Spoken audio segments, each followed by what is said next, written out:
আসসালামু আলাইকুম প্রবাসী ভাইয়েরা, কেমন আছেন? খুব ভালো আছেন না আপনারা? আমার চেয়ে ভালো আছেন জানি।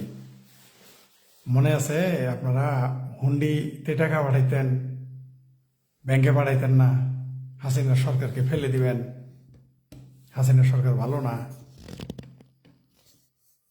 সরকার পতনে আন্দোলন করবেন। ভালো কথা করছেন, আপনারা মনে করছেন ওইটা সঠিক। আপনাদের সাথে আমার দ্বিমত থাকতে পারে, কিন্তু আপনাদের মত প্রকাশের স্বাধীনতা আমার কাছে আছে, আমি সেটা বিশ্বাস করি।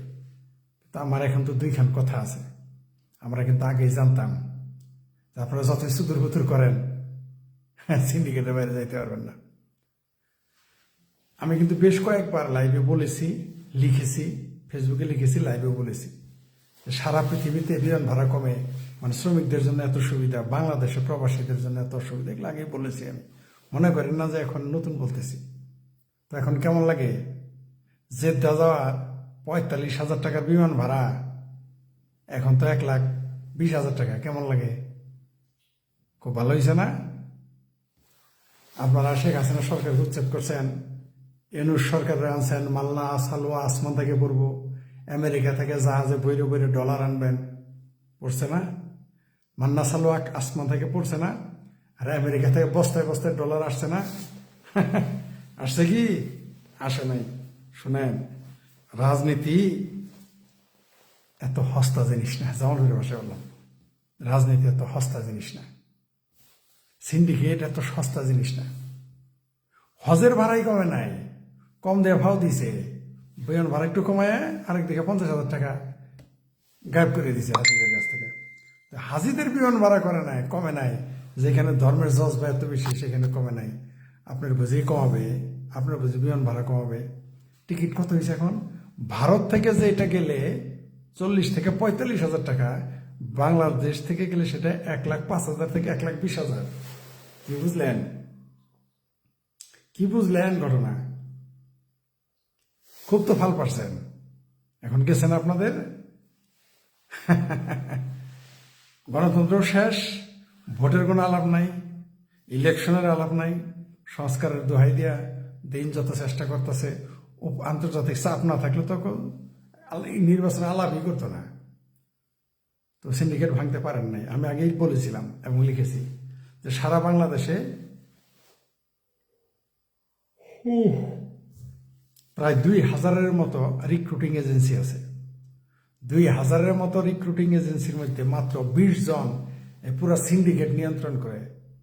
এর মধ্যে বলেছিলাম 15 জন ছিল আওয়ামী লীগের তখন, আর 5 জন ছিল বিএনপি। মিলকে জুলকে খায়া এই রিক্রুটিং ব্যবসা আছে না, আত্মব্যবহার ব্যবসা, মিলকে জুলকে খাইতো মাত্র 20 জন।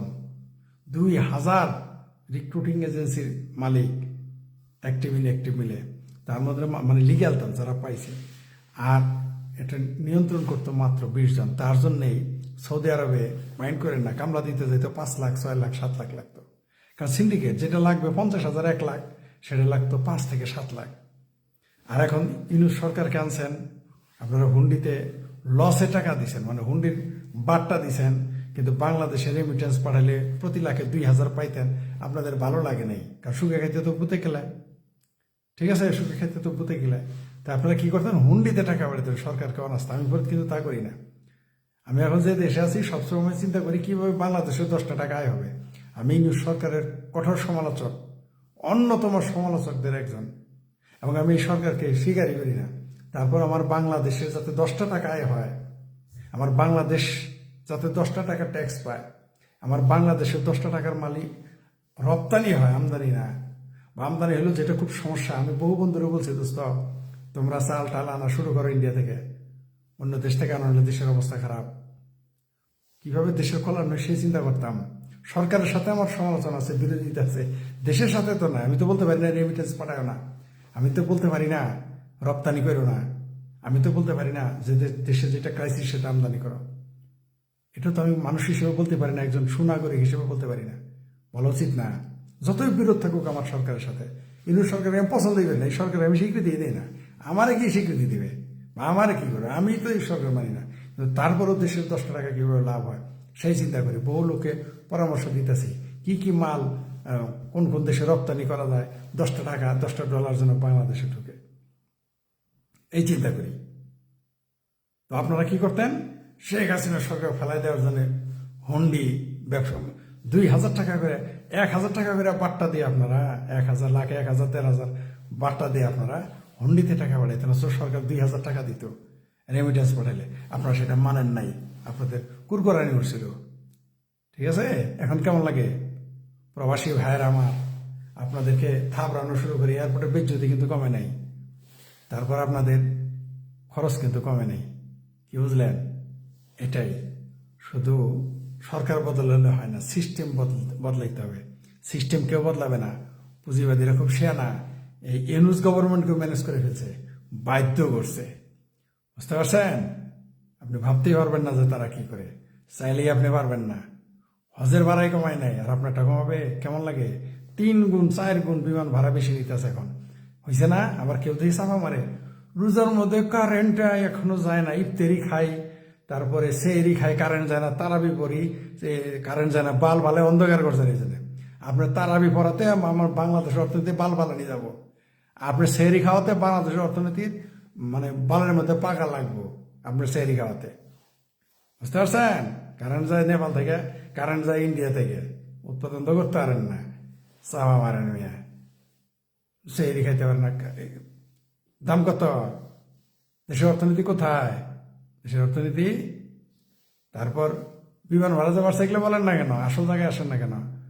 কয় জিনিসের দাম করছে, আসলে মানুষের তো মুরো দিনাই টাকা দেয় কিনা, টাকা দাম বাড়লে কি মানুষ কিনবে? কি টাকাই তো নাই মানুষের কাছে। চার ব্যাংক দেউলিয়া, এগুলো তো বলেন না। চার ব্যাংক দেউলিয়া, এটা তো বুঝতেছেন না। বুঝতেন কিছু, বুঝবেন কয়দিন পরে, আর কয়টা দিন পরে বুঝতে পারবেন। হাউ মেনি পেডিতে হাউ মেনি গম। ঠিক আছে, হাউ মেনি পেডিতে হাউ মেনি গম, আর কয়দিন পরে বুঝবেন। দেশের অর্থনীতি বুঝেন কিছু, তাহলে জোশে চলবে না, বুঝছেন? জোশে হোশ হারাইলে চলবে না। বাস্তবতা টোটালি আলাদা। 40,000 টাকার বিমানের টিকিট 1,20,000 টাকা দিয়ে করে যাইতেছেন। বিরাট সংস্কার করে ফেলছে ইংলিশ সরকার, বিরাট সংস্কার করছে না? দেখেন কেমন লাগে।